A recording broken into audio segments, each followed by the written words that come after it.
Alright, so video on this. Now, I should state, volume, tone, and three-way toggle are what the guitar comes with. This is stock. Okay, however, this I disconnected and I cut the wire pretty much so short that I can't reach it to the thing anymore. But essentially this is going to be more of a test of the Floyd. But you'll have some tones in there, and you know, of course, this is a Jackson, it's the JS, it's the King V. So here's the back, bolt on. Of course, the strap lock. As I said, I always do strap locks on my guitars. Locking tuners don't come stock on this model. Now, the Jackson regular proprietary die-cast tuners do. These I put on here because I had a spare set, because I took the ones that I had off the previous. If you watch my Schecter, the Demon 6 review, then you would know that I had put these on here. So I had to kind of jerry-rig it because it was meant for a 3 per side headstock, and this is a 6 in-line headstock. So I kind of had to fiddle with it a little bit, figure out the best way to put them so they're kind of reversed. So this one I have to turn in the opposite direction as I would this one. So yeah. Anyway, the Floyds on these aren't great, but they're not shit. And I'm going to prove that in this video. So, I mean, I'd say, now, the Pro Floyds obviously, bar none, if they're set up properly, you should have no problems keeping them in tune. Like, it should be like an unwritten rule is kind of like the general consensus. So I'm going to hit record here on my track and sync it up with a little clap sync.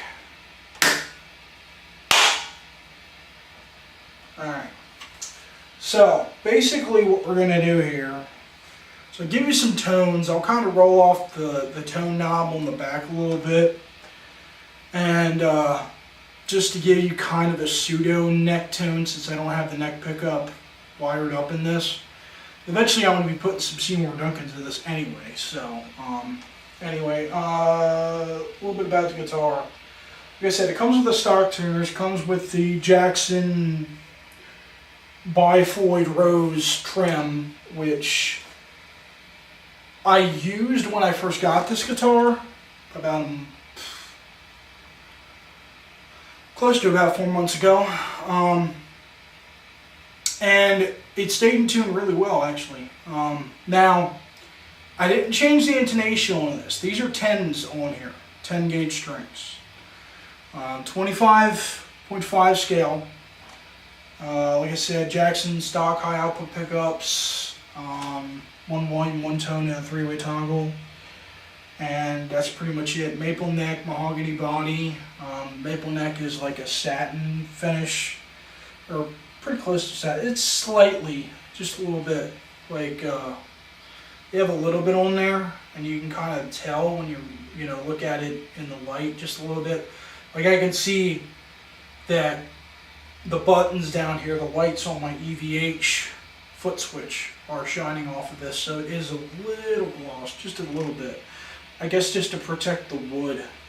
But I found that even that little bit can, if you're like sweating like I am right now, can stick.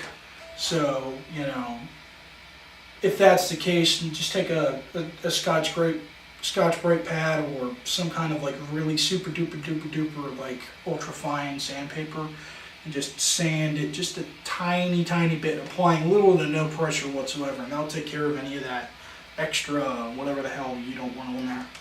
So, and then just to keep it in good shape. Sorry, it's getting late, getting tired.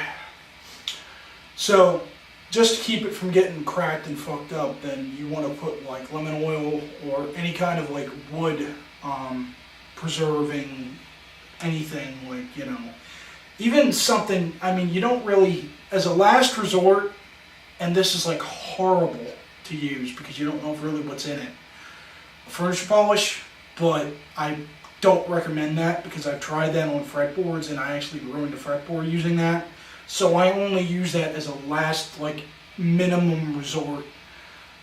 So I don't know if I was putting too much on there or if it was even safe to begin with. I have no clue, but it was probably a shitty, really shitty, because, you know, it shouldn't do that. But then again, if anybody has any other experiences on furniture polish for guitar necks, let me know. Put a thingy down in the comment section and, you know, let other people know, because the only experience that I've had with that is a bad one. So anyway, let's get to some tones. I'm going to stay on channel 3. I'm just going to go straight gain, no effects for now, and then I'll kick in some delay. I'm going to keep the reverb off for this video, so here we go. Oh, this is tuned to drop D, by the way, 10 gauge strokes on here. In case I didn't mention that, which I probably did. Yeah.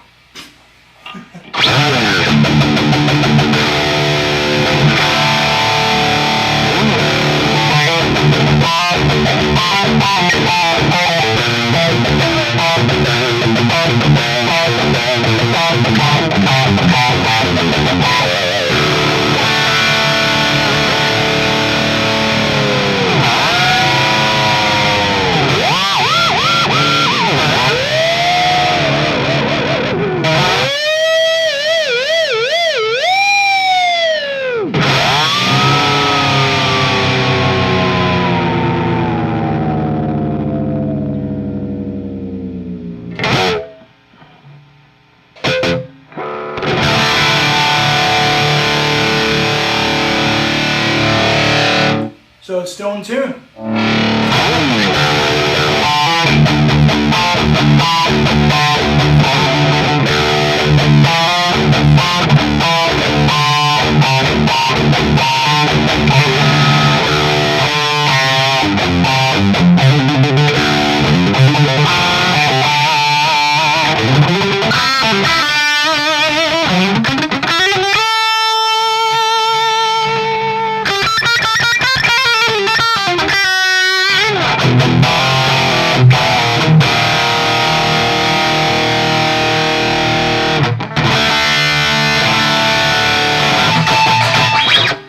Check it real quick with the tuner and see if it did drop down a little bit, because I'm sensing a little bit of flatness.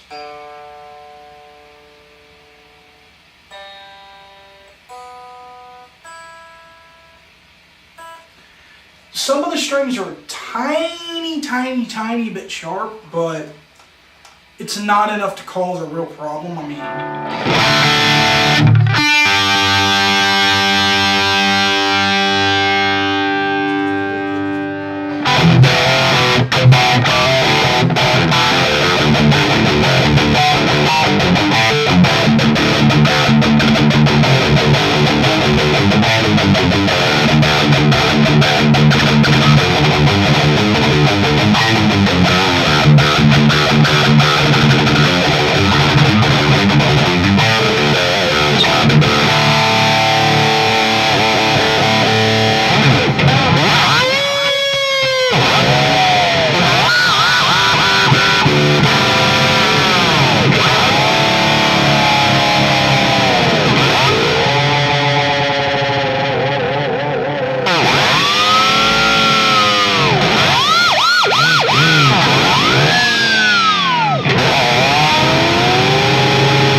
go.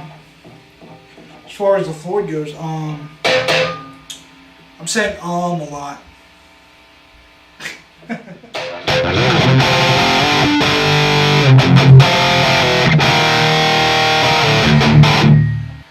Rolled off the tone a little bit, so I'll give you that sound.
So, what we got?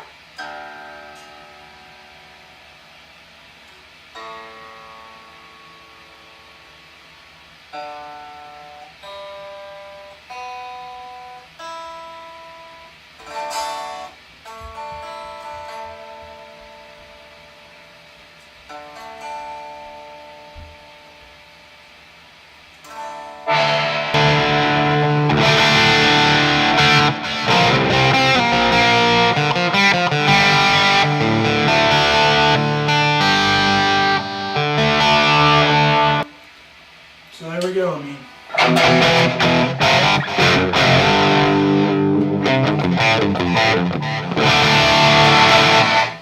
It's staying in tune fairly well, so. Anyway, that's pretty much it for this guitar. I mean, I can't really show you much more because I took the other pickup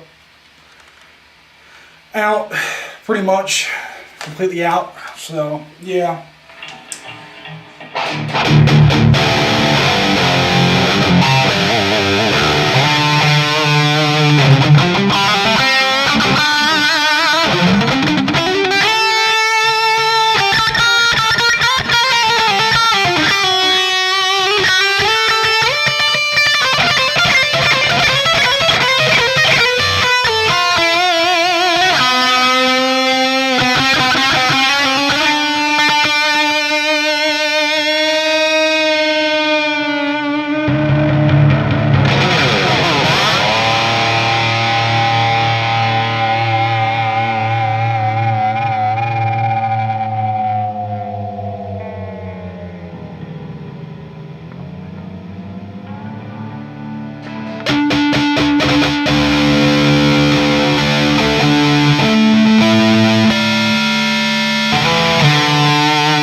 tell you one thing though, man. I don't know what it is about having just that pickup there, but for some reason it just screams like a son of a bitch with the other one kind of not wired up. I don't know why.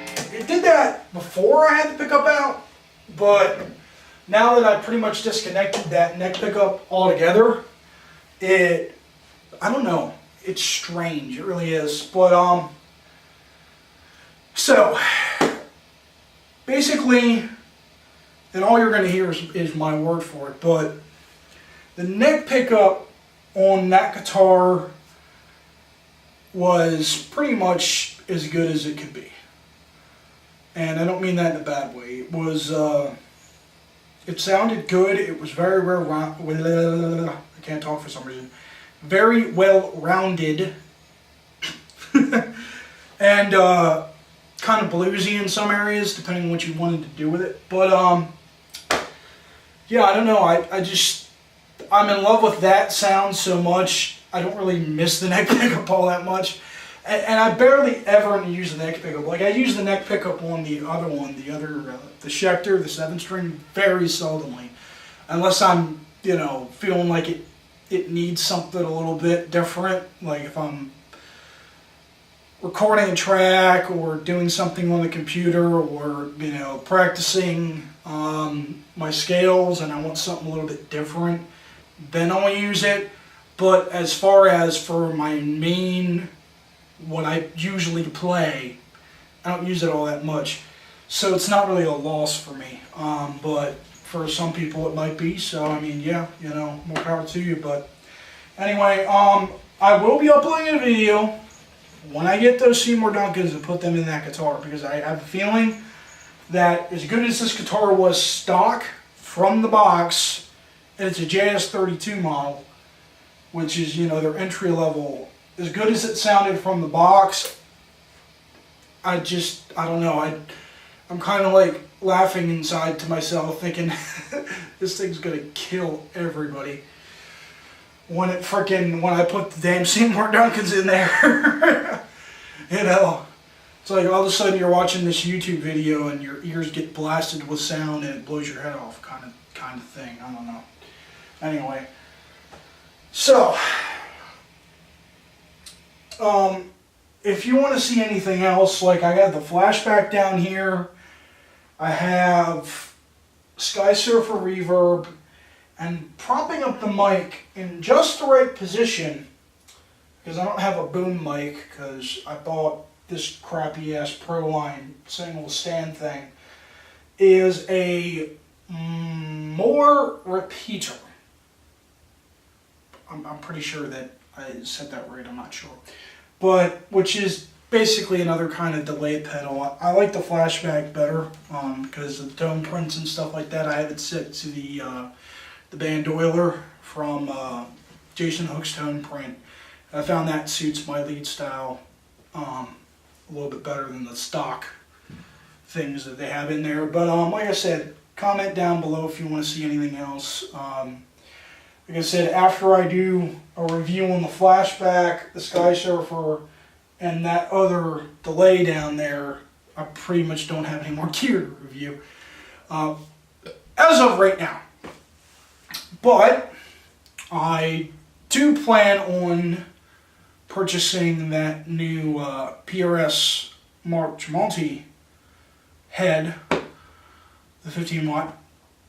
So keep an eye out for that. That'll be coming probably next month or the month after. And right now it's May 10th in the US. I'm not sure what that, you know, equates to in the UK, or if anybody else outside of the US is watching my videos. But that's around about when I'll be able to do it, because I have 3 other payment plans on all of this stuff, which is themagicofzounds.com, because that's the only place I really buy expensive gear from, because I can do payment plans and I don't charge interest.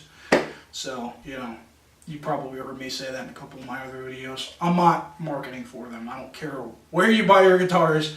It's just for me and my budget and what I want to do and my level of income and where I'm at with everything else I got going on. That's the best way for me to do it. So, anyway, peace out. Till the next video. And yeah, subscribe if you choose. If not, that's alright, man. You know, it's up to you. Peace out. See ya.